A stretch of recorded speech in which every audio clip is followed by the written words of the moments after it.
ભુજની ઇન્દ્રાબાઈ ગર્લ્સ હાઈસ્કૂલમાં શિક્ષક દિન નિમિત્તે ધ બ્રિજ ઓફ એજ્યુકેશન દ્વારા પરિસંવાદનું આયોજન કરાયું હતું. ઇન્દ્રાબાઈ ગર્લ્સ હાઈસ્કૂલના આચાર્ય ભૂમિબેન ગઢવીના સન્માનપદ પરિસંવાદ કાર્યક્રમની માહિતી આપી હતી. શરૂઆતમાં પ્રાર્થના બાદ ઉપસ્થિત મહેમાનોનું સ્વાગત કરાયું હતું. પ્રાસંગિક વક્તવ્ય પન્નાબેન ઠક્કર પાયોનિયર ગ્રુપના પ્રમુખ દ્વારા આપવામાં આવ્યું હતું. કેળવણીકાર વર્તમાન સ્થિતિ અને શિક્ષક સંવાદ હરેશભાઈ ધોળકિયાએ આ વિશે વાકેફ કર્યા હતા. શાળા પરિવાર દ્વારા વક્તવ્ય મદદનીશ શિક્ષક નરેન્દ્રભાઈ રામાનુજ દ્વારા કરવામાં આવ્યું હતું. પત્રનું વાંચન પરેશભાઈ માણિક દ્વારા કરાયું હતું. આચાર્ય ભૂમિકાબેન ગઢવીનું સન્માન શાળાના સ્થાપક પરિવાર રસિકભાઈ કરમચંદ થાવર તથા શાળા પરિવાર અને પાયોનિયર ગ્રુપ દ્વારા કરાયું હતું. આ પ્રસંગે ભૂપેન્દ્રસિંહ વાઘેલાના અધ્યક્ષ સ્થાને કાર્યક્રમ યોજાયો હતો. કાર્યક્રમને સફળ બનાવવા સ્ટાફગણ તેમજ વિદ્યાર્થીનીઓએ જહેમત ઉઠાવી હતી. શ્રી ઇન્દ્રાબાઈ ગર્લ્સ હાઈસ્કૂલની આચાર્ય તરીકે આ શાળામાં ફરજ બજાવું છું.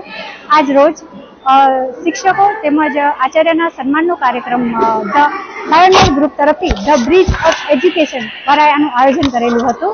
જેનામાં આપણા વક્તા જે હરીશભાઈ ધોળકિયા સાહેબ, જિલ્લા પ્રાથમિક શિક્ષણ અધિકારી વાઘેલા સાહેબ, ડીઓ કચેરીમાંથી પધારેલ ઈઆઈ શ્રી પૃથ્વીરાજસિંહ ઝાલા સાહેબ અને આ શાળાના દાતાશ્રી શ્રી રામજીભાઈ હિરાણી ઉપસ્થિત રહ્યા હતા.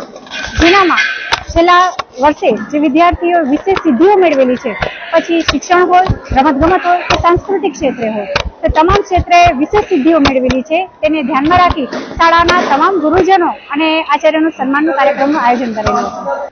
ભુજના ટાઉન હોલ ખાતે સંસ્કૃત ગાયન સ્પર્ધાનું આયોજન કરાયું હતું. સ્પર્ધાનું આયોજન સંસ્કૃત ભારતી સહિતની અગ્રણી સંસ્થાઓ દ્વારા કરવામાં આવ્યું હતું, જેમાં શહેરની પ્રતિભાશાળી વિદ્યાર્થીની અંતરા આનંદકુમાર ભટ્ટે પ્રથમ સ્થાન મેળવ્યું હતું. આ સ્પર્ધામાં અંતરા એકદંતાએ વક્રતુંડાએ કૃતિ રજૂ કરી હતી, જેને શ્રોતાઓ અને જજ મંડળે વિશેષ પ્રશંસા આપી હતી. કાર્યક્રમ દરમિયાન ભાગેશ જહાં સહિતના મહાનુભાવોએ સ્પર્ધકોને માર્ગદર્શન પૂરું પાડ્યું હતું. પ્રથમ સ્થાન મેળવનાર અંતરાને સંસ્કૃત પ્રતિભા સ્મૃતિ ચિહ્નો તથા પ્રમાણપત્ર એનાયત કરવામાં આવ્યું હતું. અંતરા હાલમાં ભુજમાં સુગમ સંગીતનું પદ્ધતિસરનું જ્ઞાન મેળવી રહી છે. અંતરાના વિજય બદલ પરિવાર, શિક્ષક વર્ગ તથા શુભેચ્છકોએ અભિનંદન પાઠવ્યા હતા. બુધવારે સાંજે વહોરા સમાજના ભાઈઓ સમાજની મસ્જિદ પાસે એકત્રિત થયા હતા. ત્યાંથી શિસ્તબદ્ધ રીતે બેન્ડ પાર્ટીના સથવારે શાનદાર ઈદ જુલુસ નીકળ્યું હતું. શહેરના કંદોઈ બજાર, માંડવી ચોક, નવલખા બંગલા થઈ મસ્જિદે સંપન્ન થયું હતું. જુલુસમાં જનાબ આમિલ સાહેબ શેખ, હાતિમભાઈ મનોવર વાલા ખાસ ઉપસ્થિત રહ્યા હતા. દાઉદી વહોરા સમાજના શેખ સબીરભાઈ વહોરાએ ઈદની શુભેચ્છાઓ પાઠવી હતી. સમાજના ભાઈઓ આ પ્રસંગે બહોળી સંખ્યામાં ઉપસ્થિત રહ્યા હતા. ઈદ પ્રસંગે રાત્રે મસ્જિદમાં ધાર્મિક કાર્યક્રમો યોજાયા હતા. જુલુસમાં સુશોભિત બે બગી આકર્ષણરૂપ રહી હતી. બાળકોના હાથ તિરંગા આકર્ષણરૂપ રહ્યા હતા. દાઉદી વહોરા સમાજના જમાલ આમિલ સાહેબ શેખ, હાતિમભાઈ મનવરવાલાએ મુન્દ્રાની સેવાભાવી જનસેવાના રાજસંઘવીનું સન્માન કર્યું હતું. ગોલ્ડન ટ્રાન્સપોર્ટના માલિક શેખ શબીરભાઈ વહોરાએ દિન દુખિયા લોકો સુધી પહોંચતી જનસેવાની કામગીરીને બિરદાવી પ્રોત્સાહન કર્યા હતા. મહિલાઓને આર્થિક રીતે સ્વનિર્ભર બનાવવા અને વિવિધ રોજગારલક્ષી વ્યવસાયોની તાલીમ આપવા કૃષિ ફાઉન્ડેશન દ્વારા તાલીમ વર્ગ ચલાવવામાં આવે છે. ભુજના છઠ્ઠીવારી વિસ્તારમાં આવેલ moms Angel beauty hub parlour ખાતે મહિલાઓ માટે બ્યુટી પાર્લરની તાલીમના રાહત દરના તાલીમ વર્ગનો પ્રારંભ કરાયો હતો. કૃષિ ફાઉન્ડેશન મહિલા મંડળના પ્રમુખ ગોસ્વામી નૈનાબેને જણાવ્યું હતું કે ભુજમાં મહિલાઓને પગભર કરવા સંસ્થા દ્વારા વિવિધ તાલીમ વર્ગ ચાલી રહ્યા છે. સેજવાડા માતમ ખાતે ફૂલોમાંથી જ્વેલરી બનાવવાની તાલીમના વર્ગ, જ્યેષ્ઠાનગર ખાતે 25 બહેનોને વિવિધ મટીરીયલમાંથી અલગ અલગ વેરાયટીના પર્સ બનાવવાની તાલીમ અપાઈ રહી છે. ભુજના દરબારગઢ અને સુરલપીટ રોડ પર સિલાઈની તાલીમ અપાઈ રહી છે, જેનો 45 બહેનોને લાભ મળી રહ્યો છે. 3 માસની બ્યુટી પાર્લરની સંપૂર્ણ તાલીમ બાદ તમામ તાલીમાર્થીઓ મહિલાઓને સંસ્થા દ્વારા સર્ટિફિકેટ આપવામાં આવશે.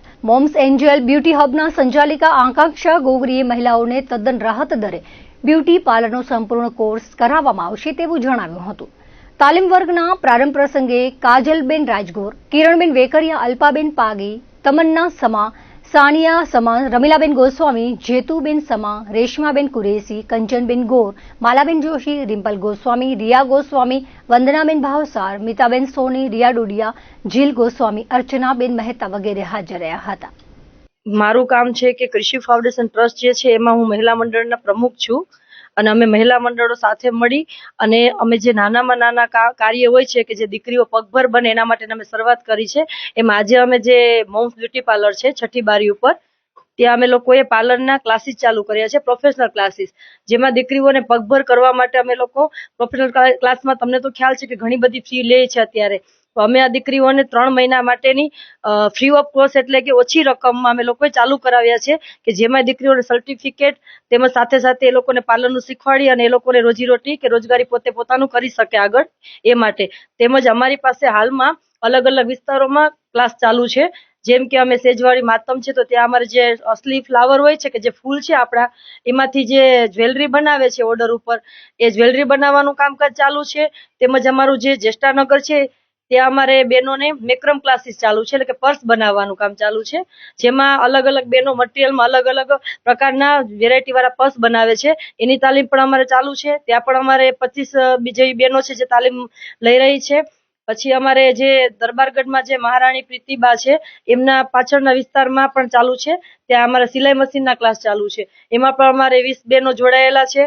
તેમજ અમે સુરલ બીટ રોડ ઉપર અમારા જે સીવણ મશીનના બીજા ક્લાસ ચાલુ છે, ત્યાં અમારે 42 દીકરીઓ શીખે છે ત્યાં સિલાઈ કામનું. એ 42 દીકરીઓ સિલાઈ કામ શીખી અને પોતાના ઘરનું રોજગાર ચલાવી શકે અને બીજે પણ તે લોકોને ટિકિટ ભાડાના ખર્ચા ન લાગે એ માટેનું પણ એક કાર્ય પ્લેટફોર્મ અમે ઊભું કર્યું છે. આવી રીતે હું અલગ અલગ જગ્યાએ અલગ અલગ દીકરીઓ અને બહેનો માટે અમે અવનવું કાર્યક્રમ કરીએ છીએ. તેમજ અમારા સાબુ બનાવવાની તાલીમો માટે અમારા અર્ચનાબેન મહેતા છે, જે અમારા અલગ અલગ જગ્યાએ સ્કૂલોમાં છે, જ્યાં પણ તેમને ઓર્ડર આવે તે પોતે તાલીમ પોતે લેવા જાય છે કે સાબુ કઈ રીતે બને અને કેમિકલ વગરના સાબુ જે બનાવે છે જેનાથી કોઈને પણ નુકસાન ન થાય સ્કિનમાં, તો એ કામ પણ એ પોતે કરે છે. આવી રીતે અલગ અલગ અમારા કૃષિ ફાઉન્ડેશન દ્વારા ક્લાસ ચાલુ કરવામાં આવ્યા છે બહેનો માટે, જે અમારા માટે ગૌરવની વાત છે કે અમારી દીકરીઓ અને બહેનો આગળ વધે અને અમારે એ લોકોને મદદરૂપ અમે લોકો બની શકીએ. બસ અમારો મુખ્ય હેતુ આ જ છે. મોમ્સ એન્જલ બ્યુટી હબમાંથી છું અને આજે અમે લોકો ક્રિશુ ફાઉન્ડેશન દ્વારા પાર્લરનું ક્લાસ ચાલુ કરવા જઈ રહ્યા છીએ, જેમાં અત્યારે આમ તો ઘણી જ ફીસ હોય છે ફૂલ કોર્સની પ્રોફેશનલની, બટ આપણે આ છોકરીઓ પોતાના પગ પર ઊભી રહી શકે તે માટે અમે લોકોએ ઓછામાં ઓછા ફીસથી ચાલુ કર્યું છે, જેથી આ બધી છોકરીઓ બહેનો એ બધી છે ને પોતાના પગે ઊભી રહીને પોતાનું કંઈક કરી શકે. અમે લોકો અહીંયા બધી જ ફેસ્ટિવલમાં અમે લોકો ખાસ કરીને સારામાં સારી ઓફર રાખવામાં આવે છે. દાખલા તરીકે હવે નવરાત્રી આવે છે તો 9 દિવસ જે લોકોને તૈયાર થવું હોય તો એના માટે બી ખાસ ઓફર રાખવામાં આવી છે. ખાલી ફક્ત 300 રૂપિયાથી ચાલુ થશે. એમનું જે પણ મેકઅપ હોય કે હેરસ્ટાઈલ હોય 300 થી ચાલુ કરવામાં આવશે. અને એવી રીતે હવે દિવાળી આવશે, ઈદ આવશે તો એ બધા એમાં અમે લોકો અલગ અલગ ઓફર રાખીએ છીએ. સોશિયલ મીડિયા થ્રુ મને સમાચાર મળેલા કે કૃષિ ફાઉન્ડેશન તરફથી બ્યુટી પાર્લરના કોર્સીસ કરાવવામાં આવે છે. કૃષિ ફાઉન્ડેશનથી જે પાર્લરના કોર્સ કરાવવામાં આવે છે તે મોમ્સ એન્જલ બ્યુટી પાર્લર દ્વારા કરાવવામાં આવશે અને જે કોર્સની બીજા પાર્લરોમાં વધુમાં વધુ ફી લેવામાં આવતી હોય છે, જે અહીં મને સાવ નહિવત ફીમાં મને શીખવાડવામાં આવે છે, જે કોર્સ 3 મહિનાનો છે.